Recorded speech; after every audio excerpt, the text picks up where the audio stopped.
தொடர்ந்து மயில்வாகனம் நிமலராஜன் அவர்களோடு இணைந்து பல்வேறு பணிகளை முன்னெடுத்த அவருடைய குடும்பத்திற்கு நன்கு அறிமுகமான இன்னும் ஒருவரை உங்களுக்கு கருத்துரை வழங்குமாறு அன்போடு அழைக்கிறேன். மனித உரிமை சமூக செயற்பாட்டாளர் மதிப்புக்குரிய வணக்கத்துக்குரிய ஃபாதர் பெர்னார்ட் அவர்கள் எங்களோடு இருக்கிறார். அவரையும் அன்போடு அழைக்கிறோம் கருத்துக்களை பகிர்ந்து கொள்வதற்கு.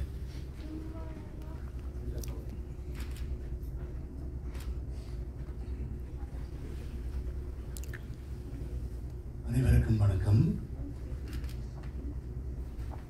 நிமல்ராஜன் அவருடைய குடும்பத்தினர் இங்கே இருக்கிறார்கள். அவர்களுக்கும் வேறும் சில ஊடகவியலாளர் குடும்பத்தில் கொல்லப்பட்ட அந்த குடும்பத்தினர் சிலர் இங்கே இருக்கின்றார்கள்.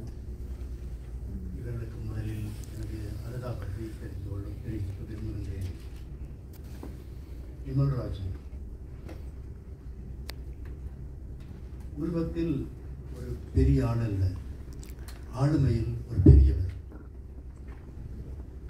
பல சந்திரகாந்தன் கூறியது போன்று உண்மையை வெளிக்கொண்டு வர வேண்டும். அதுவும் எங்களுடைய மக்களுக்கு செய்யப்படும் கொடுமைகள், அநீதிகள் இவற்றை வெளியே கொண்டு வர வேண்டும் என்பதில் முழு மூச்சாக வேலை செய்தவர் நிமல்ராஜன். அவரில் பல குணாதிசயங்களை நாம் காண்கின்றோம். ஒன்று ஃபாதர் குறிப்பிட்டது போன்று நேர்மை, உண்மைப்பால் ஒரு ஈர்ப்பு, அவற்றிற்கு மேலாக அவற்றோடு சேர்ந்து நான் குறிப்பிட விரும்பும் விடயம் அவருடைய துணிச்சல்.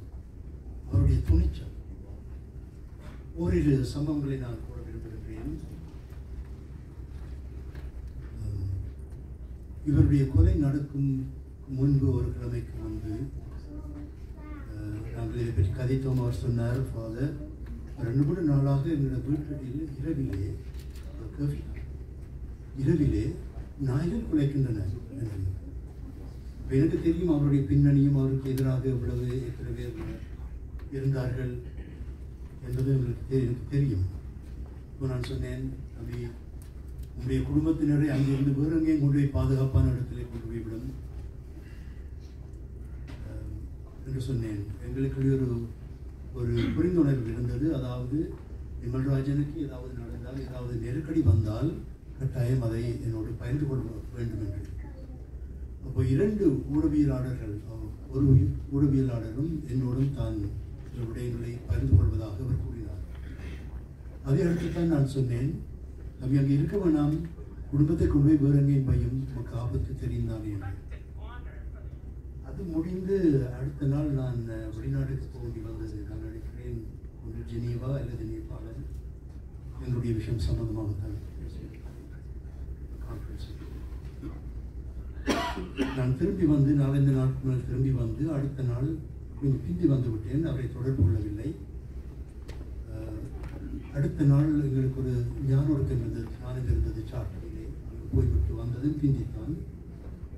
அடுத்த காலமே நான் ரேடியோ, கையெடுக்க ரேடியோ தான் எங்களுக்கு இருந்தது. அந்த சின்ன ரேடியோ எஃப்எம். முதல் நியூஸ், நிமல்ராஜன் கொல்லப்பட்டு விட்டார். இவ்வளவு ஷாக்காக இருந்தது. அதுவும் என்ன, நம்முடைய கடமையை அவர் விட்டு பயந்து வேறு எங்கேயும் போயிருந்திருந்தால் அவர் தப்பியிருப்பார். ஆனால் அவர் கடமையில் இருந்த போதே அந்த கொலை நடந்தது.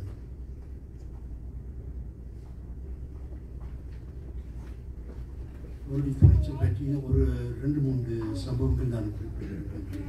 ஒன்று, உங்களுக்கு தெரியும், நினைக்கிறேன் உப்பளத்தை பிடிப்பதற்கு இந்த அனுரவை நோக்கி முன்னேறுவதற்கு படையினர் முயற்சிகள் எடுத்தார்கள். அதில் ஒரு கட்டமாக கோப்பை பக்கம் இருந்து கைதடி பக்கம் குண்டு வீச்சு சரமாரியாக வீசப்பட்டன ஏவுகணைகள். அங்கே கண் பார்வையற்றோர், இப்படி ஊனமற்ற அவர்களுக்கு ஒரு பாடசாலை இருப்பது உங்களுக்கு. அப்போ நிமல்ராஜன் வந்தார். ஃபாதர் அவர்களுக்கு மிக நெருக்கடியான நிலையில் இருக்கிறார்கள், என்ன நடக்குமோ தெரியாது, அவர்களுக்கு நாங்கள் உதவி செய்ய வேண்டும், வாரிகளா போகும் என்று. சரி என்று சொல்லி நாங்கள் 2 பேரும் முதல் ஐசிஆர்சியுடைய உதவியை நாடினோம், உங்களை கூட்டிக் கொண்டு போவீர்கள் என்று தங்களோடு சேர்ந்து. அப்போ அது பொறுப்பாக இருந்தவர் சொன்னார், முதலில் நான் இராணுவத்தை கேட்டுவிட்டு அதன் பின்பு உங்களை கூட்டிக் கொண்டு போகிறேன் என்று. அவர் இராணுவத்தை கேட்டபோது இராணுவம் சொன்னார்கள், உங்களுடைய உத்தரவுக்கு, உங்களுடைய உயிருக்கோ நீங்கள் கொண்டு போறவர்களின் உயிருக்கோ நாங்கள் உத்தரவாதம் தர முடியாது என்று. அப்போ அந்த அதிகாரி, ஐசிஆர்சி அதிகாரி சொன்னார், உங்களை நான் கொண்டு போய் மாட்ட நான் முடியாது, அதனுடைய நான் கொண்டு போக முடியாது சொல்லிவிட்டேன். அது ஒரு உதாரணம். அப்படியான ஷெல் உங்களுக்கு தெரியும், குண்டு மாதிரி அப்படி அவங்க முன்னேற போது அப்படி அவர்கள் குண்டு வீசுவார்கள். அதை கூட பொருட்படுத்தாமல் அங்கு நாங்கள் போவோம் என்று அவர் துணிவுடன் முன்வந்தார். இன்னொரு சம்பவம் உங்களுக்கு ஞாபகமாக இருக்கலாம். பாஷாவை சேர்ந்த ஒரு பிள்ளை, நிஷாந்தினி என்ற ஒரு பிள்ளை, ஒரு குமர் பிள்ளை. அவர் தன்னுடைய வீட்டிலிருந்து அங்கே சென்ட் ஜேம்ஸ் பக்கம் அக்கா அங்கே திருமணம் முடித்திருந்தார். அவரை சந்திப்பதற்கு போயிருந்தார். அதாவது கஷ்டப்பட்டு உழைத்து மெழுகுதிரி விற்று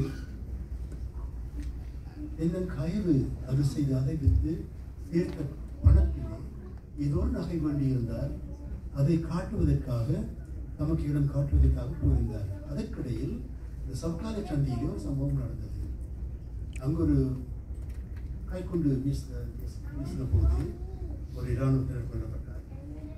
2 பிள்ளைகள் அதை விட்டு ஓடி தப்பிவிட்டார்கள். அதை அடுத்து இராணுவத்தினர் வளமையாக செய்வது போல பக்கத்தில் உள்ள ஆட்கள் எல்லாரையும் அடித்து கொண்டு வந்து அங்கே இருந்த சவுக்காலைக்கு அருகாமையில் இருந்த அந்த விளையாட்டு மைதானத்திலே குவித்து வைத்தார்கள். இந்த பிள்ளை இந்த சத்தம் கேட்டபோது, நான் அம்மாவிடம் போக வேண்டும், இல்லாட்டால் அம்மா சேர்த்து போடுவாய், எனக்கு இது நடந்து விட்டது என்று நினைத்து நான் கட்டாயம் அன்றைக்கு போவேன் என்று நமக்கு மறைத்தார்கள். ஆனால் அவள் இல்லை இல்லை நான் போகத்தான் வேண்டும் என்று விடாப்படியாக நின்றார். அப்போது அவருடைய அக்காவுடைய புருஷன் சொன்னார், சரி அப்படின்னா வந்து சைக்கிளில் அந்த பீச் ரோடால் கொண்டு போகாமல் இந்த பீச் ரோடால் இந்த அந்த சம்பவம் நடந்தது, ஒழுக்க வழியாலே நான் கொண்டு போகிறேன். அப்படி ஏற்றிக்கொண்டு போகிற போது பாவம் இராணுவ ஒரு ட்ரக்கில் அவர்கள் மனுஷ பணிமாற்றப்பட்டு அவரை அடித்து கலைத்து விட்டார்கள். இந்த பிள்ளையை தூக்கி ட்ரக்கிலே போட்டார்கள். கொண்டு போயிட்டு அந்த சந்தைக்கு பக்கத்தில் இருந்த அந்த முகாமுக்கு, சிறிய முகாமுக்கு சென்று போயிட்டு கொண்டு போய் அங்கே அடியென்று அடித்து சனங்களுக்கு தானே இருந்த சனங்களுக்கு குளர்ன சத்தம் கொடுத்தது. அருகாமையில் ஒரு கான்வென்ட் ஒன்று இருந்தது, ஹோலி கிராஸ் சிஸ்டருடைய கான்வென்ட். அவர்களுக்கு குளறி குளறி குளறி குளறி கடைசியாக அந்த குளறி அந்த சத்தம். அடுத்த நாள் பேப்பரில் அறிக்கை வந்தது, இவர் ட்ரைஷோவிலே ஓட்டோவிலே செல்லும் போது இராணுவத்தினர் மறைத்த போது அவர் துப்பாக்கி எடுத்தார், நிற்கவில்லை. அப்போ துப்பாக்கி சூட்டிலே அவர் வந்தார், படுகொலை. இந்த பிள்ளையுடைய பங்கு தந்தையினிடம் வந்து சொன்னார், அது இதுதான் நடந்தது என்று சம்பவத்தை சொன்னார். ஒரு ஏழ்மையான குடும்பத்தில் சேர்ந்த இந்த ஒரு பிள்ளை, மறுபிள்ளை. போலீஸ்காரர் சொன்னார்கள், இவர் புலி பயங்கரவாதத்தை சேர்ந்தவர் என்று கையெழுத்து தந்தால்தான் உடலை நாங்கள் கொடுப்போம் என்று நான் சொன்னேன். அவருக்கு பெற்றோருக்கு தாய்க்கு சொல்லுங்கள், அப்படி செய்ய வேணாம். அதை எடுத்து ஒரு கடிதம் எழுதினேன் அதிகாரி. அப்போது சுசில் இன்னொரு தளபதி இருந்தார், நிமல்ராஜன் வந்தார். அது என்ன நடந்தது நான் சொன்னேன், இதுதான் தம்பி கடிதம் ஒன்று நான் போட்டிருக்கிறேன், நான் பார்த்துட்டு வரேன் ஃபாதர் உடனே என்ன நடந்தது என்று. அதாவது அவர் சுட்டுத்தான் கொல்லப்பட்டார் என்பதற்கு அத்தாட்சியாக நான் பார்த்து விட்டு வாரேன் என்று ஜாஃப்னா ஒரு துறைக்கு போய் அங்கே உடல் இருந்தது. வந்து சொன்னார், ஃபாதர் துப்பாக்கிச்சூடு மட்டுமல்ல, அடி சித்திரவதை மட்டுமல்ல, உடலிலே நெஞ்சிலே கடித்த காயங்கள் இருந்தன ஃபாதர். அந்த சூழலிலும் அவ்வளவு துணிவோடு அங்கே போனார் விமல்ராஜன். அதைட்டு நான் ஒரு கடிதம் எழுதி அந்த இராணுவ தளபதிக்கு கடிதம் எழுதி இந்த பிள்ளை அது உண்மைதானா என்பதை நீர் நிரூபிக்க வேண்டும், உண்மையை மறுத்துத்தான் நீர் கடிதம் போட்டிருக்கிறீர்கள், இராணுவம் நிரூபிக்க வேண்டும் என்று. அது இன்னொரு விடயம். அடுத்து ஆனையுறவு புலி வீரரால் கைப்பற்றப்பட்ட பின்பு சில நாட்களில் ஒரு சில கொலைகள் நடந்தன. அதில் ஒன்று இந்து கல்லூரி மாணவன் சஞ்சீவன். அதற்கும் ஒரு கைப்பிரசுரங்கள் அடித்தார்கள். இவர் புலியைச் சேர்ந்தவர், முழு காடு புலியைச் சேர்ந்தவர் சுட்டுக் கொல்லப்பட்டிருக்கிறார். உடனடியாக அது ஒரு நல்ல பையன், நல்ல ஒழுங்கான பையன், கெட்டிக்காரன், கோயிலில் எல்லா பாடங்களிலும் மீதான் எடுத்தார். அப்போ மீண்டும் அந்த நாட்களில் அங்கிருந்த சிஐடி தளபதி பொறுப்பாளர் ஒரு 4 மேஜர் ஜெனரல்ஸ் அழைத்திருந்தார். அதோடு பலாலியிலும் காங்கிரஸ் துறையிலிருந்து போலீஸ் எஸ்பியும் அவருடைய உதவியாளரும் ஒரு கூட்டம் சுபாஷ் பட்டேலில் தான் அது நடந்தது. ஒரு பெரிய அறை இல்லை, இது ஒரு இந்த அறையில் ஒரு காவாசி கூட வராது.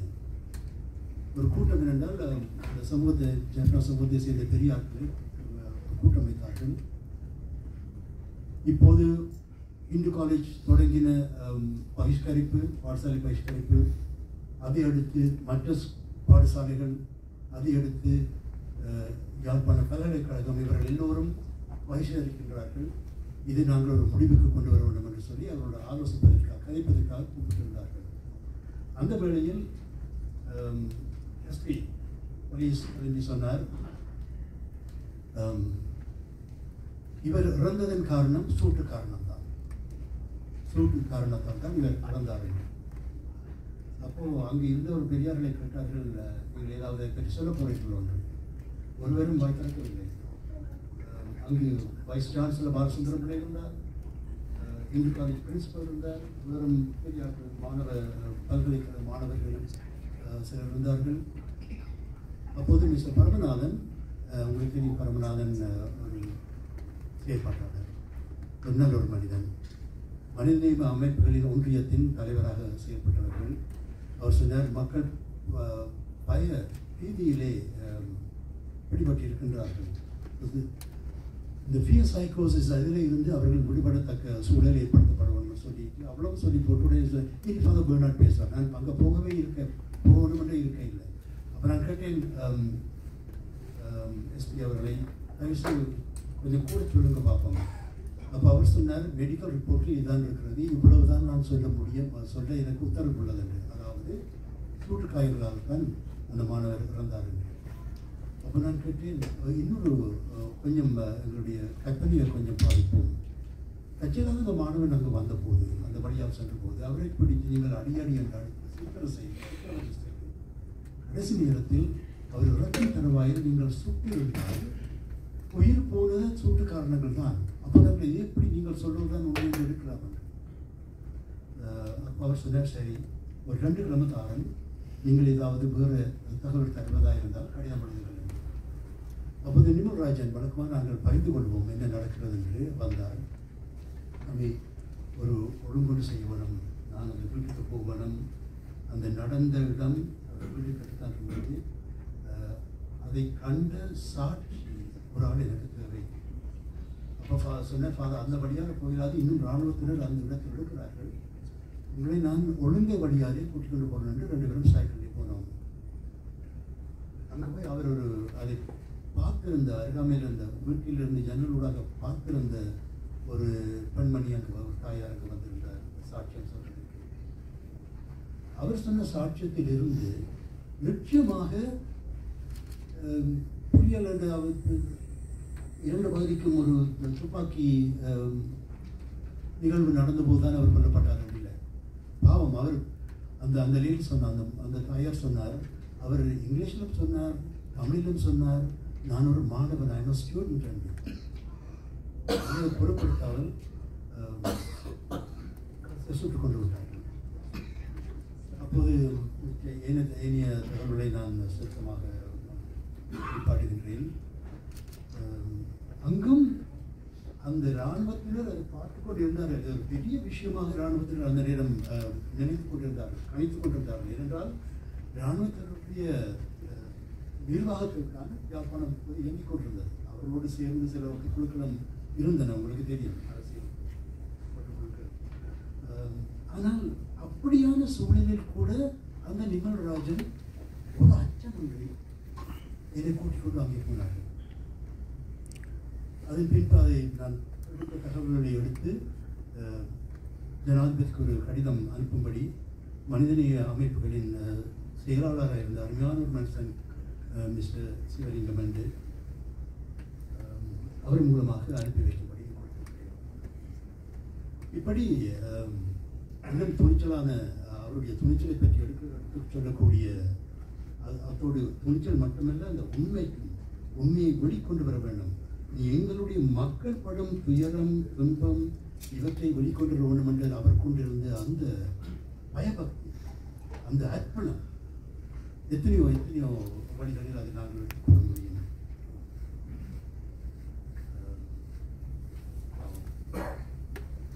இப்படியான ஒரு உயர்ந்த தரமான உளவியலாளரை இழந்தது அந்த குடும்பத்துக்கு மட்டுமல்ல, ஊடகத்துக்கு மட்டுமல்ல, எங்களுடைய முழு இனத்துக்குமே ஒரு பெரிய இழப்பு, ஒரு பெரிய இழப்பு.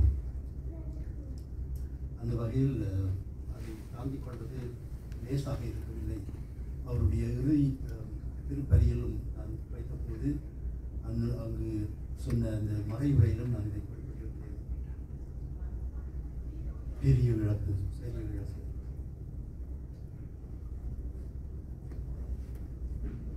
அவருடைய ஆன்மசாந்திக்காக நாம் தொடர்ந்து வேண்டுவோம். அவருடைய இழப்பினால் வருந்தும் குடும்பத்தினர், இவர்களுக்கு மீண்டும் எனது அனுதாபங்கள். இவரை போன்ற உயர்ந்த தரமுள்ள துணிச்சலுள்ள உண்மைக்கு நம்மை அர்ப்பணித்த உளவியலாளர்கள் நமக்கு வேண்டும். வீட்டில் மீண்டும் அவருக்கு நான் நன்றி சொல்லி இறைவன் அவருக்கு ஆன்மசாந்தியை வழங்க வேண்டும் என்று வேண்டி உங்களிடம் விடைபெறுகின்றேன்.